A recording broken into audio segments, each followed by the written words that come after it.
This matchup has a lot of very interesting dynamics. Of course, Roaring Moon, such a powerful card in those ancient decks that we've seen over time, but really in the Lost Zone deck, you can power it up an unconventional way. And a big card right away in the prize cards, that Spiritomb. You've really got to keep an eye out for that because of that Fettered and Misfortune ability to shut down Rotom. Yeah, shutting down Rotom, very, very clutch against all sort of control decks, but also double colorless experiment in the prize cards, whereas Nathan does have quite a few Pokemon, Mimikyu probably less relevant against Cramorant and Sableye attackers, but Luxray is super clutch, Regieleki can be clutch as well, so we're about to see how Nathan decides to navigate this matchup and if Dre's switching cards will be enough to take down Nathan's Pokemon. Well, strap in, ladies and gentlemen. We are getting into this Swiss Round 9. Winner goes to day 2, loser goes home. Let's get into this. Dre will be starting things off. And while this isn't a Comfey, you can still sit here and fleet-footed, but that's all that Dre has. No switching cards, or rather no Comfey to use flower selecting for. It's just going to be an attachment for the turn, passing things over to Nathan. And look, has a plethora of Arven in hand, and one of the benefits to playing these Pokemon Heavy Ball cards, Pursuing Heavy Ball means that if you do prize these Pokemon, it essentially acts as a free Pokemon search. And now can grab something like this Luxray out. Fang Snipe, such a great attack against such a trainer-heavy deck like Lost Zone. Yeah, discarding any Mirage Gates, any switching cards you find there, combining that with Airy as well can be devastating for Dre. And you know that these Lost Box decks are going to be picking very good cards, that very useful cards with their flower selects, with their colorises. Therefore, finding spots to be able to Airy are going to be all over the place for Nathan here. So it looks like Luxray will be the selection from the Hisuian Heavy Ball. I think the choice here now for Nathan, how does he want to play the rest of this turn out? I'm sure Arven will most likely be the supporter card of choice. Now, Luxray V has a lot going for it, but sometimes you kind of forget it can also use that Forest Seal Stone. So I'll be very interested to see what tool card Nathan grabs from his deck. Does he want to provide a little bit more consistency here, get that Forest Seal Stone, or something like that Bravery Charm, which can add a little bit more HP to the variety of Pokemon that he plays in his deck? Now, it's very interesting to note that Nathan is playing like a hybrid of Pidgeot Control and Snorlax stall, right? He does play 2 copies of Snorlax, does play that 2/2 Pidgeot line as well, so we'll be able to combine the best of both worlds. And that Buddy Buddy Poffin feels like it's become a staple card in this Pidgeot deck, and for great use. Get down multiple Pidgey, make sure that next turn, your opponent's going to need a lot to be able to wipe you of those Pidgeys and not allow Quick Search to get online. Isaiah was a great example of how important it is for Quick Search to be online as quickly as possible, especially against aggressive decks like Lost Zone.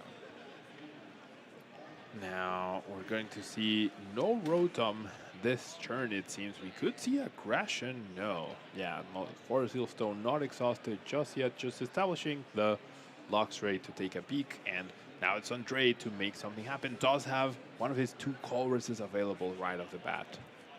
And a lot of great cards here to think about. One of the easy choices to get rid of, definitely that Roxanne, and Nest Ball will also hit the Lost Zone, so that's 2 cards slowly fueling up the Lost Zone. Mirage Gate being turned on would be a big advantage here for Dre.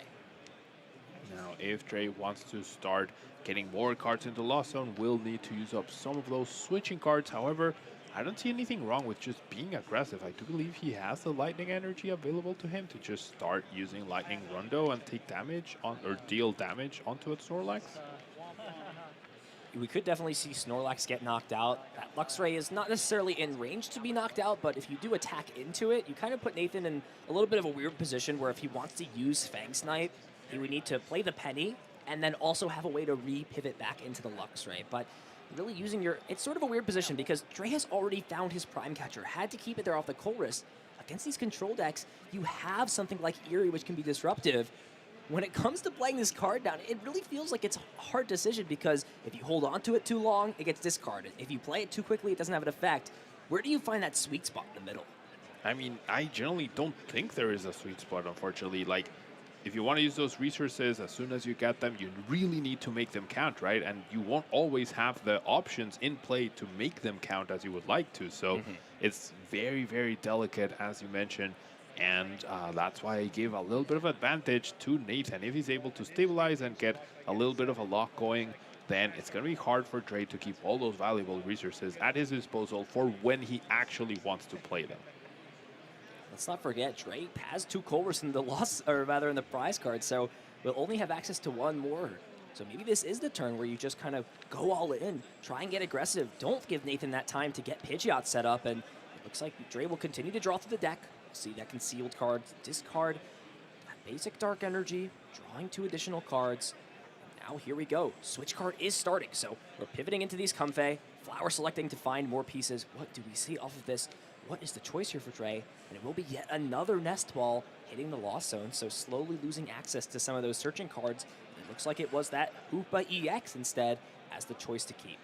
I must admit, I confused, like, Dre has so much bling in his deck. I generally thought he had a Lightning Energy, but no, it was just one of his multiple golden cards that he had available to him. But as I mentioned, now there's 2 switch cards having been utilized out of a potential 4. Super Rod heads the discard pile as well because the other card was apparently a Super Rod as well. I gotta wonder though, what is Dre planning to do with this Hoopa that he tried to conserve? Because it seems like it would be a Pokemon that could be easily trapped, and Energy Crush does 0 damage. There is that Bandit's Fist attack that does do 200 damage, but you can't use it the following turn, so then you sort of trap yourself and give your opponent a way that they can always like loop around it. They can put Mimikyu up and then play the Penny on it, so it doesn't seem like a great option. Let's see what Nathan has access to. Looks like there is Luminion +4 Sealstone and an Arven in the hand. So with this Luminion coming down, it means we will see Pidgeot EX finally come into play. I think that may be what Nathan is looking for. Can even find something like Penny or Eerie, and this is going to hurt here for Dre. Has so many powerful item cards, switching cards, Mirage Gate, Super Rod, and that Prime Catcher will 100% be one of those selections Nathan can discard from Dre's hand. Yep, switching cards. Getting rid of all of those is going to be super, super important for Nathan, and now that's 2 switch cards, 1 switch, and 1 Prime Catcher. And you don't know your opponent's deck, but you have to expect the usual count as of late is 4 switch cards, 3 switches, and that 1 Prime Catcher. So you're already halfway to your goal. And this is just icing on the cake this turn. Rare Candy Pidgeot as well can use Quick Search. I wonder here if Nathan can maybe play something like a switch card and use Fang Snipe now that he has information about Dre's hand. Can maybe get rid of another one of those Super Rods, but it looks like doesn't have access to that. We will just see Rotom V be the selection, and Nathan just wants to keep filling the hand up. Isn't too concerned about putting a bunch of liable 2-prize Pokemon in play if it means he can build card advantage, especially against a deck like Lost Box that doesn't play hand disruption against Nathan's deck. Yeah, and you can see Nathan really playing it all, right? The Rotom, the Pidgeot, the Luminion, all the support is here to help Nathan accomplish his control lock, and so far, so good. Let's see how Dre can pull this out. It's already off to a rough start. Some resources gone, Colress in the lost, or in the prize cards rather, and that Prime Catcher no longer an option, and that's what we're talking about. Did you just play it and at least get effects out of it, or do you hope your opponent is not going for some resources? And that's just adding insult to injury. Using the Pokestop, that's a very risky card to use in this matchup, and that's a big risk that you take. Exactly like that. 2 energy cards and a Pokemon that Dre is going to want to use, that Roaring Moon EX, hitting the discard pile, and with Super Rod already lost zoned, with some more pieces hitting the discard pile, this is going to be a field day, and a big field day, because Nathan knows his hand is stacked for Dre. Let's Pal Pad, put this Eerie back into the deck, and then just quick search for it, and have another great selection of items to discard. This is like a kid in a candy store here. What do you even choose from? You've got so many delicious options. Yeah, and I mean, Dre probably knew another Eerie was coming, so I'm very surprised he didn't choose to at least play 1 Super Rod to replenish the deck. But it's like getting those Pokemon back in there is not really going to help you. At this point in time, you're running out of resources, you're running out of switching cards, Super Rods, your Mirage Gates. If they're activated, like, you'll have a few energy in play, but you just lost the possibility with 1 Super Rod in the Lost Zone. And 2 over here. That's 1 Super Rod left, and we saw the Pokestop discard 2 energies and the Roaring Moon EX itself. This is very tough. You've got to feel for Dre, and I mean, it could be, we're only 10 minutes into this round, but especially against Control, this could be a realistic spot where you concede this game and try and win 2, because where are you really getting to with the tie? You cannot play for that as your win condition. You've got to be having day 2 on your horizon, on your sights, especially in this position. Now, Dre is able to find his second and last Colress experiment at this point until he takes some prizes. He will be able to Mirage Gate as well. Did find the Force Seal Stone, I believe, as well. So we might be actually seeing some aggression, but choosing not to play the Colress yet, actually. And you know, as soon as a Lost Box player tanks, that flower selecting is tough. Looks like an energy card and maybe another piece, and we're just going to have to see more resources hit the Lost Zone, deciding to keep that Pal Pad. Yes, having Colress is great. It's a super powerful card you want to play as much as you can, but what is your Colress going to find you if all your energy cards and powerful items are gone? I mean, that's a good start, right? Lost Vacuum to get rid of the Hero Escape. Wait to switch, I believe, to attack with Raikou. You activate the Mirage Gate. You should have one Lightning Energy in the deck, so we might actually see a knockout and some aggression finally. This is where you would love to have the Prime Catcher to knock out your opponent's Pidgeot, but of course, like, you want to hold it for a moment, but your opponent's not going to let you do that. It's very tough because, I mean, that play is very realistic. You can knock out the Snorlax, but that's just to take a prize, and your opponent has Luxray available. If they just gust a Pokemon up and then discard everything, then things get very, very tricky, and things are looking very, very grim for Dre. I'm sure he's been in positions like this before. I'm sure this game is still winnable. The Spiritomb does come down off the prize card, so that will shut off Rotom, but I think there's actually a world where playing this Hisuian Heavy Ball, showing your opponent that you have Rotom, or rather that you have Spiritomb, in a game that is already so hard for you to win, it would just be better to not give that information, force your opponent into benching Rotom, and just not getting value off it later on in Game 2. Yeah, wholeheartedly agree. That's an unnecessary piece of information at this point in time. I mean, if you were knocking out Pidgeot here, then it would make a lot more sense, right? You knock out Pidgeot, you deny the Rotom, then you might be able to slow them down enough. But at this point in time, it's just not looking great, and Counter Catcher will now be activated after Dre takes this knockout, and those Comfies are just going to be living in the active for a while. They're not going to be too comfy, I don't think. They're going to be moving in and out, not where you want them to be. Flower selecting is great, but what else does that provide? We will see the Pal Pad get played, and this is another situation where Dre has yet to draw into that Boss's Orders. If he could have kept that Boss's Orders available, then all of a sudden Comfey can just retreat out of the active spot. That's no longer needed. We're going to actually see one more Mirage Gate get played. And this is actually really interesting because Dre could have used this first Mirage Gate to, or couldn't have actually, because it's 2 Lightning Energy, and deciding to just put this energy on Spiritomb knows that it is a potential trap target if you have no more energies available, and that looks like it is the case for Dre in this situation. Now that Force Seal Stone could give Dre an extra resource later. We do see the switch. That is, I believe, the 5th switching card out of 8 potential ones, bearing any prize cards, so we're going to see some aggression. We might even see the Fleet Foot. Oh no, there's no Fleet Foot because of Spiritomb, but we finally have the first knockout 13 minutes in, Ethan. And Colress wasn't even drawn. That is very unfortunate, but this is what you got to do. You got to do all you can to put on some aggression with these Pokemon, despite your board on the opponent's side looking so strong, and this is going to be a field day for Nathan. Now all of a sudden these Prime Catchers are activated. Luxray can attack and start using Fang Snipe to discard even more resources, and this hand will continue to grow and build up even more card advantage. Nathan's got so many options at his disposal, and looking to not even use Quick Search to start the turn, just going to play this Arven, find one of these Pokemon item cards and a Pokemon tool card. And it looks like Bravery Charm and Ultra Ball, so what Pokemon could Nathan be looking to grab at this position? I mean, perhaps another Snorlax, but yeah, he does have a Nest Ball as well, so choosing to discard the Fire probably to activate the Magma Basin that he does have in his hand. Might even be looking into taking a KO. No, that's not possible. Maybe getting a Charizard, a Radiant Charizard ready for a follow-up in case the Luxray does go down. Those are the things that come to mind. No, it's Entei, actually. It will be a return KO then. And Entei can do it. Entei could knock out this Pokemon. And I don't even dislike this play here from Nathan. Why get disruptive when your opponent can barely establish more resources? But I think the question here is, can Nathan find everything? Oh, I guess there is a Magma Basin, and we haven't seen Quick Search be used yet. So that is very much an option here. But we're actually just going to see another Pidgeot EX come into play. This is, while you can only use 1 Quick Search per turn, this ensures that if for some reason this Pidgeot goes down, you're going to have another one backed up, and you're going to be able to keep using Quick Search every turn until you run your opponent out of resources.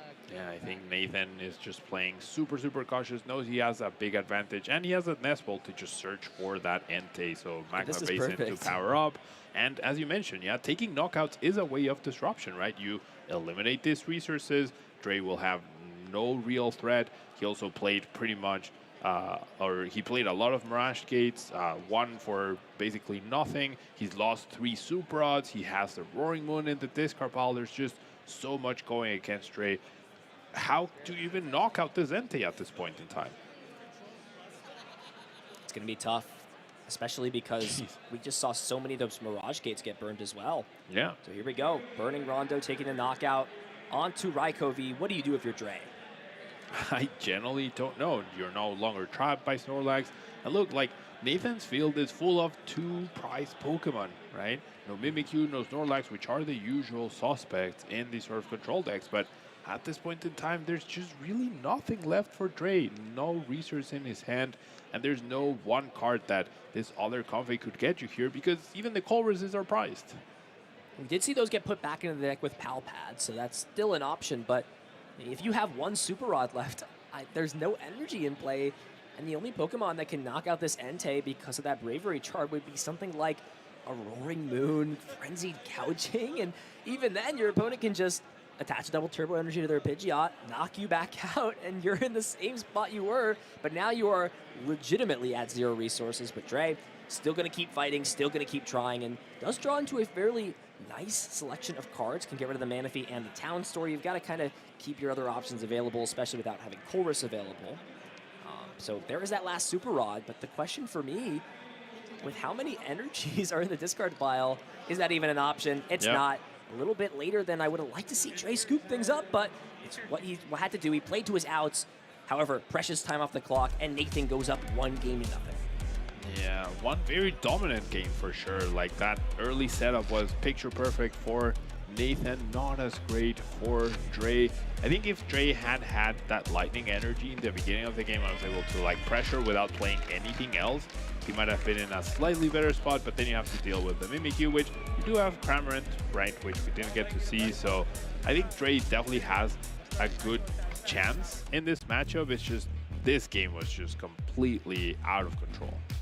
And it's all thanks to Erie. Discarding those cards, you see just the speed up process there. I love that. That was awesome. Prime Catcher hit the discard pile, and from there, everything started to snowball. Raikou was able to get in there a little bit, knock out that Snorlax, but I'm sure Dre was not expecting all that aggression, all that effort to power up Raikou to immediately be answered with this Entei V.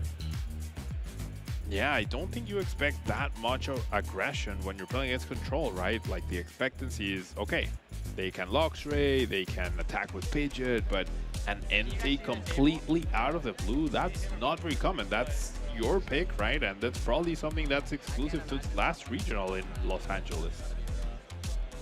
So going to the second game, Dre will be starting things off.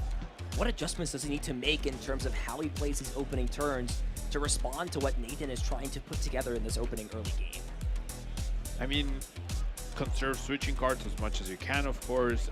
Get to the Cramorant. I think Cramorant is a great Pokemon to pressure with because you don't need to invest any resources and you can immediately start pressuring Snorlax, Pidgeot, whatever is in the active spot, right? To save your resources for the other more energy-intensive Pokemon. Now, getting there does require you to have like that Colress in your starting hand, which I don't think I saw from for Dre in this game too. So, I mean, you have to make your resources count, right? Like, that's the main thing. You have to make sure that you know you're gonna lose a few resources to area and your opponent's disruption, but whatever you have left, you need to make sure that you are pressuring your opponent every single turn. Clock winding down, just over 30 minutes left, and if Dre wants to win this set, he's got to win a very fast game too. He has got to put on a lot of aggression very, very quickly. This one mulligan card will help. We'll take a look at the prize cards, see how things have updated. There's that Luxray V in the prize cards yet again, as well as some other resources, but nothing too relevant. I think we're going to have a good game here, Pablo, as Dre kicks things off, and this hand, yet again, is just really not as strong as Dre needs to be. These opening turns, you can retreat your Comfey. There's no Snorlax in the active spot. You really need to take advantage of the pre-time before your opponent gets set up, starts playing Arven, and puts these Pokemon into play. And when you're not starting Comfey, when you're not using a bunch of flower selectings early on, it really is going to hurt you as the game develops longer and longer. Now, I really wonder if Dre chooses to put the Spiritomb down.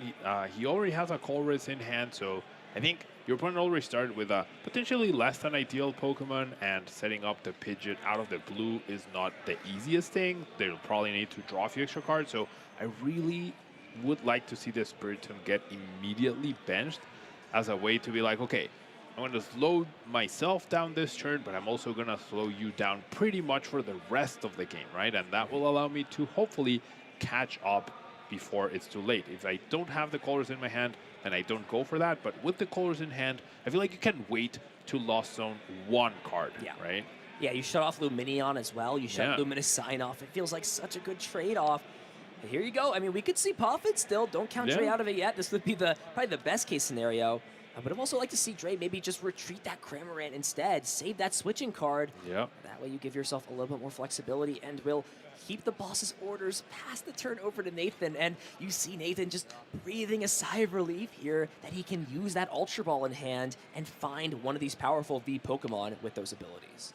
Yeah, probably gotta be Rotom, right? Puff in for double Pidgey, get that Rotom, get extra cards. But yeah, if there had been a Spiritomb on the bench, Nathan's hand would be honestly pretty dead, right?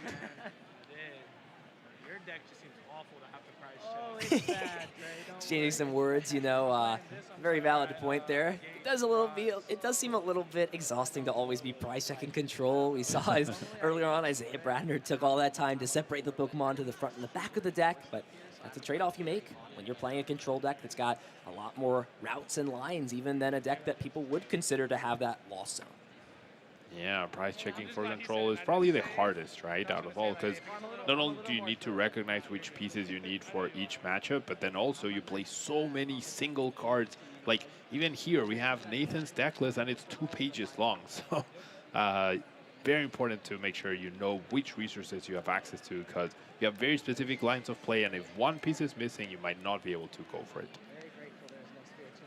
And you see Nathan just say he's so grateful Spiritomb didn't hit the board because this would be a completely different game. Now Nathan can take the opportunity to get this Illuminion into play, grab the Arven, and you see Nathan shuffling the deck, and that's because he's got an even better supporter card to play, the Eerie on turn 1, and there are a lot of great options to select from. What item cards will Nathan decide to discard? Immediately the switch card, and now comes the choice. Do you target the gates or do you target the rods? And it seems like pick your dessert at this point because they're both great cards to go after.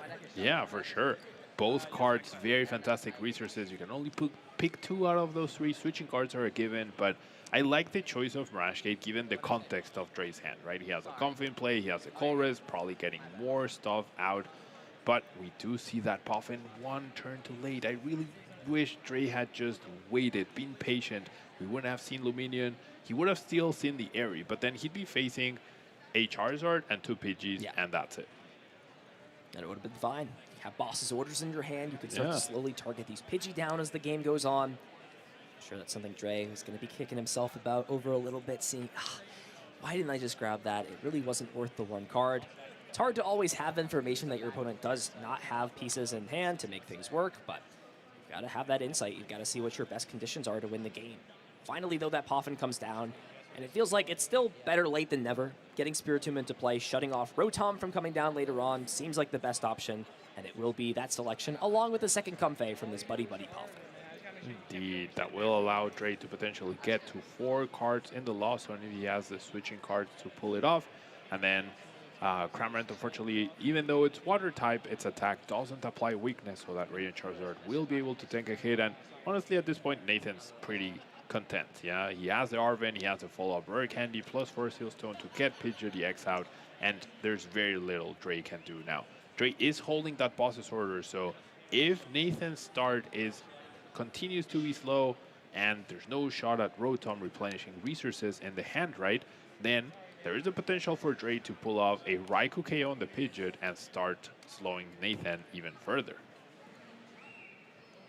So we'll see what these flower selectings grant. Now that Hoopa that was kept the previous game, I think Dre understands, I'm really not going to use this card enough.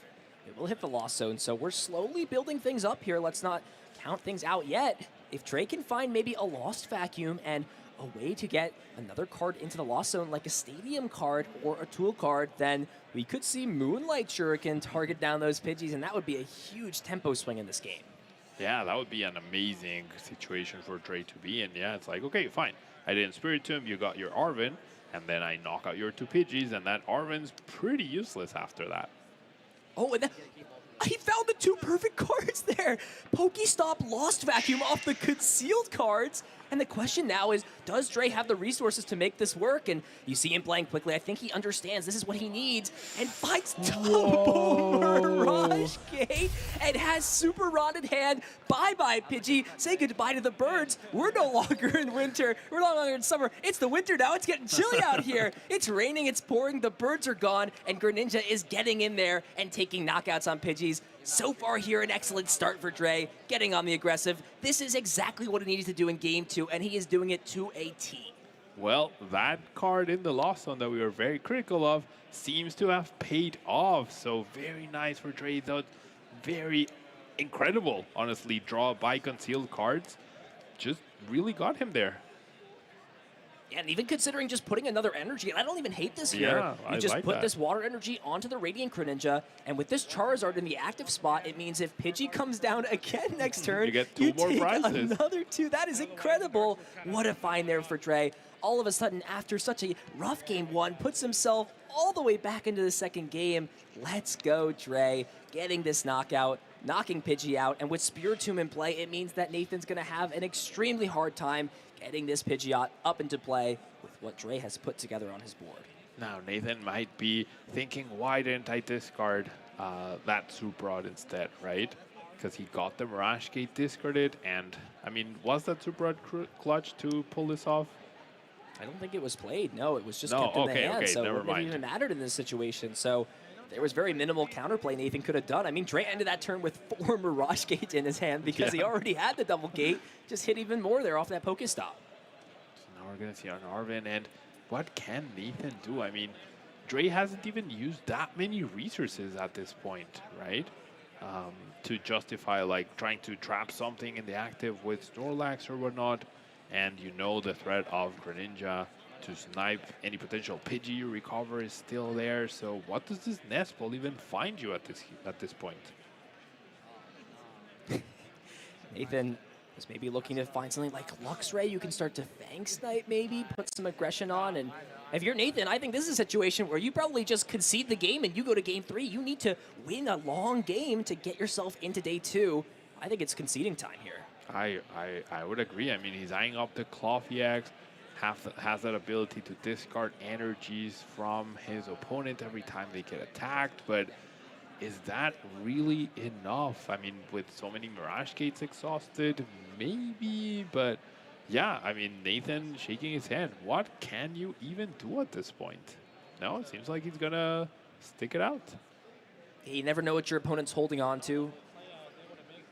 Could maybe bring up something like that Spiritomb, force a turn out for you to have to use Fade Out, and then all of a sudden now your Rotom can maybe draw some more cards. You give yourself a little bit of flexibility. So I don't hate Nathan playing this out, but if this game goes a little bit longer and Dre wins it, I do not want to see another tie on the stream. Nathan, you guys cannot do this to us, please. You tied way too much today in Day 1.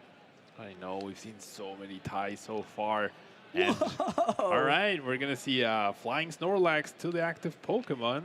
Can become a Hero Snorlax with a Hero Escape, but, I mean, you're trapping your opponent's attacker, so what is the plan here? And there is a boss's orders in the hand for Dre. I don't know if this is a situation where you want to use boss, but as it stands right now, the hand is really not looking too great. Does have that Super Rod, though. So this could be a potential where those Mirage Gates, those extra gates that were found, can be used to re-power up another Moonlight Shuriken, or maybe pivot into a different Pokemon, and it will just be 3 energy cards going back into the deck. And the choice now, what do you want to power up? We're actually going to see the Iron Hands come down into play. And this is a potential big swing here for Dre if he can pull this off. We could maybe see the Iron Hands use Amp You very much throughout the game, or even something like Arm Press could be very solid. It could knock out the Snorlax and then threaten Amp on the following turn. That would be very impressive to see now. does decide to power up the Greninja with the extra energy. Might be setting up the Snorlax itself, right, to be amped to very much the following turn, which can be played around with the Hero's Cape. And I do believe there's one Mirage Gate still left to go, right? That was the third one prize. We do see the boss sorter, so gonna take down the Charizard this turn and establish the Snorlax in range. Yeah, and even if Nathan is able to put on something like a Hero's Cape, it's actually in perfect range to be knocked out by an arm press, so this sets up that math as well. Big top deck there. Pointing that out, I could tell as soon as the inflection of your voice with that Iono, and that is what Nathan is going to have to try and find. Something off of these 6 cards to put himself back into this game. Does still have access to that Super Rod. Did not see that in the prize card, so something like Super Rod plus some Pokemon Search, or one of those cards. We could see the Forest Seal Stone, but there's no Super Rod, no Nest Ball in this hand, so no matter what you use that Forest Seal Stone, Star Alchemy, V-Star power for, you're not going to be getting Pidgeot set up in the near future as things stand. Well, there is a Nest Ball in hand, there is a actually. Nest Ball. Oh, so wow, okay. yeah, Super Rod back in that Pidgey, possibly the Radiant Charizard as well. And then you're able to establish the Pidgey, and now, because the attachment was on here, then this Greninja is probably no longer a threat. But no, Nathan doesn't seem like he wants to commit to the recovery of the Pidgey here. So Dre was now put down to just 4 cards in hand. We're just going to see concealed cards continue to just draw through the deck, find more cards, more resources, and finds the Prime Catcher. Okay, that's a good card to have in hand, but Trey has now played 3 Mirage Gates, so I believe is only left with just a single Mirage Gate available. We'll see the manual attachment to this Iron Hands. Just looking through the discard pile. Always got to keep track of what resources are available. There is another Super Rod, so we are just going to see Dre put back in this Sableye as well as some energy cards, because at this point, with how Dre's hand is shaping up, he's more than happy to just, over the next couple of turns, maybe draw into some energy cards and start building this Iron Hands up to put on a lot of pressure to Nathan's board. Yeah, I mean, you definitely have time, right, against Nathan's currently slow start, so eventually finding the boss wins you the game. Now, Nathan had a Nest Ball and a Rare Candy and an Arven in his hand, so if we had seen the Pidgey hit the board last turn, we would already be seeing Pidgeot, and I think we would be in a very different situation. There may be a piece unavailable that we might not know of. This is where things get tricky as we try and dive into the minds of both of our players. What is Dre thinking about this spot? Does he feel the need to play a switching card and use Flower Selecting to dig a little bit, or just get in and start attacking with Cramorant? Spit innocently. Thanks to that Hero's Cape, will not knock out this Snorlax, but it's slowly putting it in range next turn to be knocked out, and Dre is trying to line up some easy prize cards for the following turns. I love this for Dre. It's free pressure. You dedicate your resource to making sure you continue to apply pressure. You have a big advantage, and you don't want to let go. You don't need to attack with Iron Hands. You just need to make sure you pressure every single time. Your opponent can't boss and Arven to set up and Penny all at the same time. And with no Rotom and no Pidgeot, eventually your opponent's going to whiff a way to heal or a way to get out of the active. Still no Super Rod. Is the Super Rod prized, maybe? There's only one copy. It might be that it's prized. No, it's in there, yeah. So why are we not setting up the Pidgey? Maybe just afraid that if that Pidgey comes down, it could open up a maybe a Prime Catcher play. That resource hasn't been exhausted, but it really... If there's Prime Catcher, it's going to be the Luminion for game, right? Yeah, that's true. Yeah, so... I mean, I thought maybe he was trying to, like, penny the Hero's Cape and attach it to the Pidgey so that he could guarantee its survival no matter what, but, I mean, now the Nest Ball is gone, so we can't do that play anymore, and it's all on Snorlax, and with no Rotom to back it up, I'm not sure how good Snorlax is going to be. Yeah, and you can penny loop here and try and figure out some way to slowly buy yourself time, but that would only be good if you were using Quick Search every turn or using Rotom, and that's just not an available option. Nathan just trying to buy himself a little bit more time, recycling that Hero's Cape, using Penny as the supporter for turn to pick up that damaged Snorlax. Now the question here for Nathan, do you re-bench this other Snorlax? Do you already commit the Hero's Cape? Do you wait a little bit? And we're finally going to see the Forest Seal Stone get used. And this makes me wonder what card is going to be the choice, and it's going to be Hisuian Heavy Ball, and this could maybe explain here for Nathan if he wants to go for something either like the Reggie Alecki that's in the prize cards or that Luxray with Fang Snipe. So does have a few options to choose from. We'll see what Pokemon he was really upset about not having in the deck earlier on. We saw him make a remark about that. Yeah, we'll have to see what his choice is. And now that Luminion, though, is still being threatened by the Iron Hands, and I'm sure Nathan would have loved to use the Penny to pick that up, but instead had to heal the Snorlax because Dre is applying that pressure. So even though your opponent denied you that prize card, this Cramorant is going to be huge. And you do see the choice is Regieleki, so what can you recover at this point that's so crucial? Well, if Nathan was going to want to recover a card this turn, could have just used the Forest Seal Stone first, bench the Regieleki, and then use... Or it's still possible. There's a Jet Energy in hand, so it works out either way with how it is. I mean, you can just bring Penny back every turn. If the Cramorant can just hit into you over and over again, you can slowly rebuy yourself some time. It may just be Nathan's best situation in this situation, so yeah, see that's true. Yeah, with the Jet Energy, you technically have a perfect Regieleki that cannot be KO'd, other than by Roaring when he acts, right? So and with his Iron Hands now in the active spot, it's really not doing much. Even another Lightning Energy means that because of that Hero's Cape, Arm Press will not be taking a knockout, and we're just going to see an attachment for turn and a pass. So, hey there, after Dre's really strong start, getting rid of those two Pidgey in play with that powerful Moonlight Shuriken, we're seeing Nathan start to slowly clean his board up. That Penny again, just picking these Pokemon back up, and maybe eventually Nathan can find a Super Rod to put Pidgeys back into play and really put the tempo back into his favor.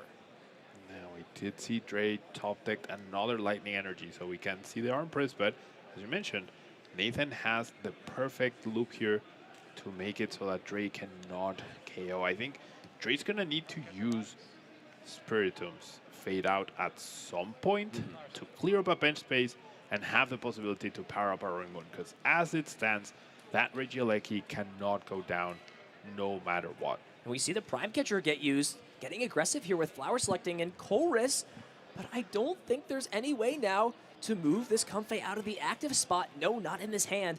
We saw Concealed cards get clutch earlier on. Will it be clutch again? It will not.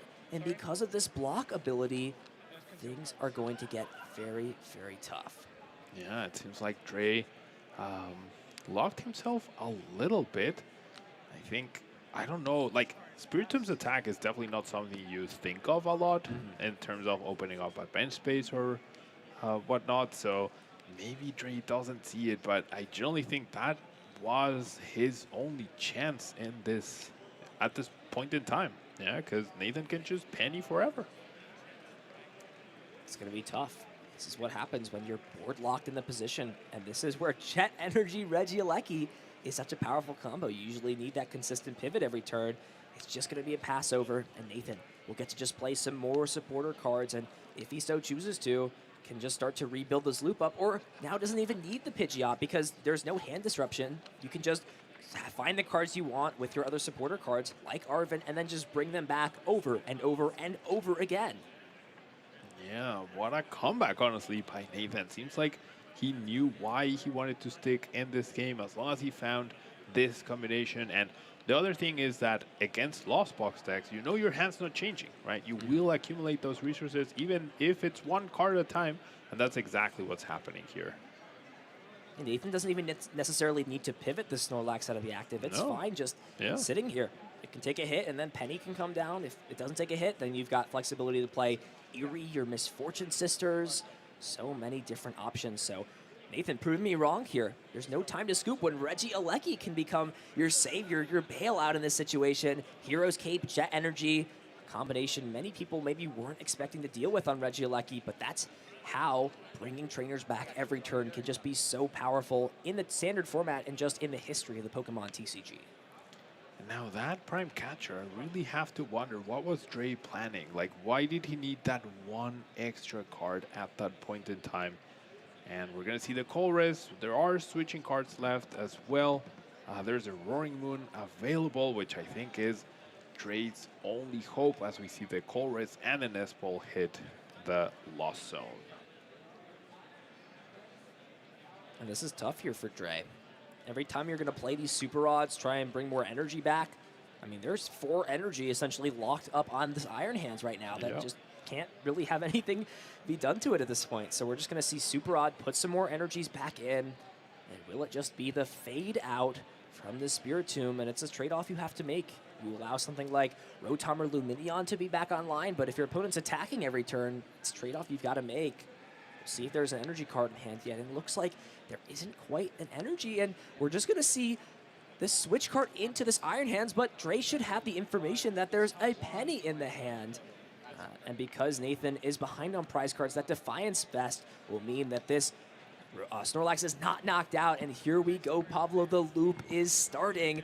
Penny to pick up the Snorlax, bring Regieleki up, use that ability. Now, one thing that we have to consider about this loop that isn't guaranteed, though, is Lost Vacuum to remove something like that Hero's Cape. It would put it in range of being knocked out by Arm Press, and we know Dre is playing multiple copies, 2 of those Lost Vacuums, so that's got to be a resource we keep our eye out for. Yeah, there's one has been utilized so far, but the question is the other one available to him? I do believe it is, but I really would have liked to see Dre clear out the bench space and then start doing this. You see Dre in the tank thinking a little bit. Is it worth using concealed cards to dig through my deck? How much do I really value giving my opponent extra turns every time to play this? And we're finally going to see the energy come down onto Spiritomb. You can't really retreat this Iron Hands because then you lose all those energies that are put onto it. So it feels like a little bit too late, unfortunately. Yeah, one turn too late to have that energy on the Spiritomb. And we did see Dre attach that energy the previous game, right? So maybe it's just an attachment and he hasn't realized that the fade out is a good option, or as you mentioned, it's a little too late and we'll need to dedicate another switching resource, which I'm sure Nathan is keeping track of to make sure that if he can run Dre out of resources, out of switching cards, then either of this Comphase or even the Greninja can be trapped in the active by the Snorlax. So he has multiple ways to do this sort of lock here. Yeah, and one more turn for Nathan is all the difference. It means he can bring back Penny this turn, and if he gets an extra turn by trapping something like Radiant Greninja, he can bring that counter catcher back the following turn.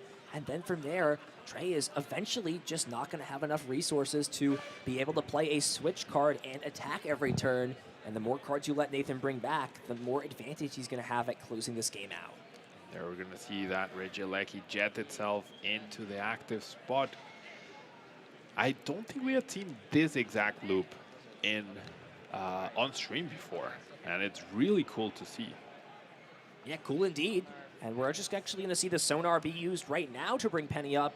Question I have, though, is when does Nathan want to commit to playing that counter catcher in hand? Is he waiting maybe for Spiritomb to come out of play and then trap something else in the active? We're going to see the board here. Endez finally find the switch, so we'll see the fade out for 10 damage, but this is essentially granted Nathan an extra turn at this spot. Yes, you clear the bench space, but you're down a lot of resources. You can bring up this Iron Hands into the active spot again, but now Nathan has free reign to grab another trainer card out of the discard pile. Something like that counter catcher, maybe one of those Arven, more ways to search Pokemon out. There are a lot of options.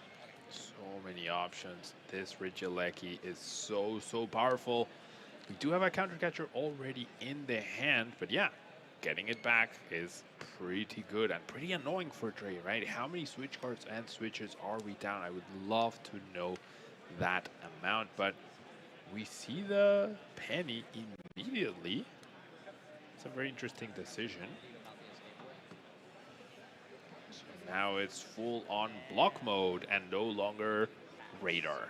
Yeah, can just start to say, look, you're down so many switch cards that if I just leave my board as only Snorlax, I don't think you have enough ways to knock out 2 Snorlax. You can maybe play one more, and I think Trey may not have any switching cards left, and he does not. Nathan making a full 180 after getting both Pidgey knocked out. He does what he needs to close out Game 2. Nathan Ginsburg will advance to Day 2 here in Los Angeles.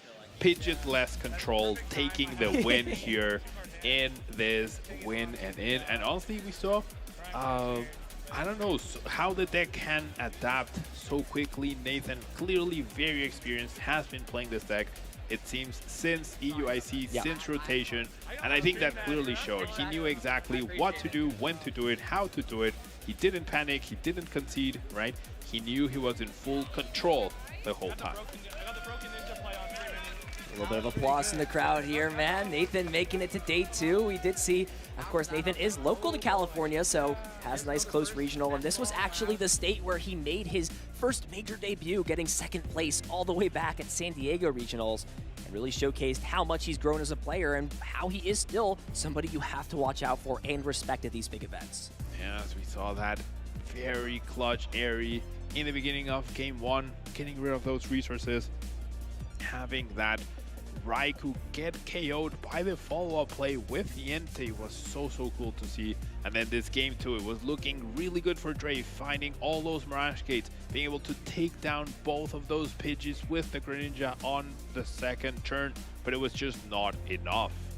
Yeah, and I didn't even realize that Lost Vacuum was one of the top prize cards, it felt like, at that point, but maybe not in that 2nd game, so just not having access to that, especially once the game pivoted over. It seemed like Dre was in the driver's seat, but it was this moment here specifically where all of a sudden, Regieleki starts to come in, starts to loop, and Dre is unable to put on enough aggression in terms of damage to take the knockout.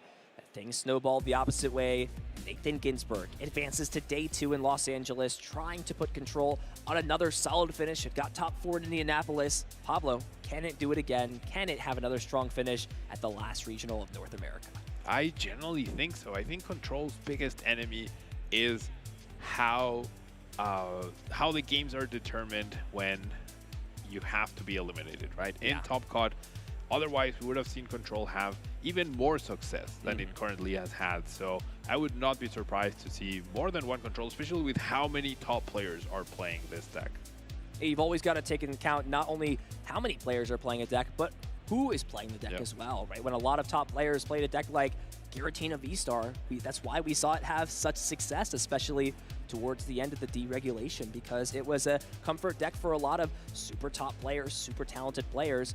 Maybe this is the new Control style for this last event. Of course, this is the last event of our current Temporal Forces format, where we'll be shifting over to a new format, and that's where the fun begins all over again. It's like chess, the pieces are always changing, and they will continue to. But that's a little bit further away. We've still got the rest of this tournament and one more regional champion to crown. Indeed. Still a whole day to go, but that was a really cool win at the end. And hey, we didn't get a tie. You know what? It's a win-win, right? We got some good action. That 2nd game, really what I'm going to look back on. That was a complete 180 flip. Nathan really finding what he needed to, despite his back being against the wall, having no real threats available, staring Radiant Greninja down. Still so many resources available for Dre in that 2nd game. Understood Regieleki was his best option. And that Jet Energy, a card I sort of questioned when I first looked at the list, said, hey, why is this here? I mean, Nathan really showed why it is in the deck. It is for that Regieleki. Now, I had heard about Loop with the Jet Energy in Control decks using Spiritomb. So what you would do is you would use Spiritomb, Jet into the active, with a Vitality Band, so you could do 20 damage, and then you would be playing Radiant Alakazam to move that damage that you deal to the active somewhere else, and then you fade out, bring up the Snorlax, right? Okay. So I do like that, but I had never seen it with Regieleki, and it makes so much sense. Yeah, that way you have a consistent way to always get Penny back as well, and you don't need to deal damage if you're slowly running your opponent out of resources. Like I mentioned, if your opponent is unable to get out of a counter catcher once you bring the Snorlax up, then you can just grab another counter catcher back or grab another Penny, and then your opponent eventually just loses the resource war like Dre did in that 2nd game. And Nathan Ginsburg going to 6-2-1. We'll be seeing him and the other 200 or so players in day 2, where we will be crowning ourselves another regional champion. And so we have our interview ready with Nathan.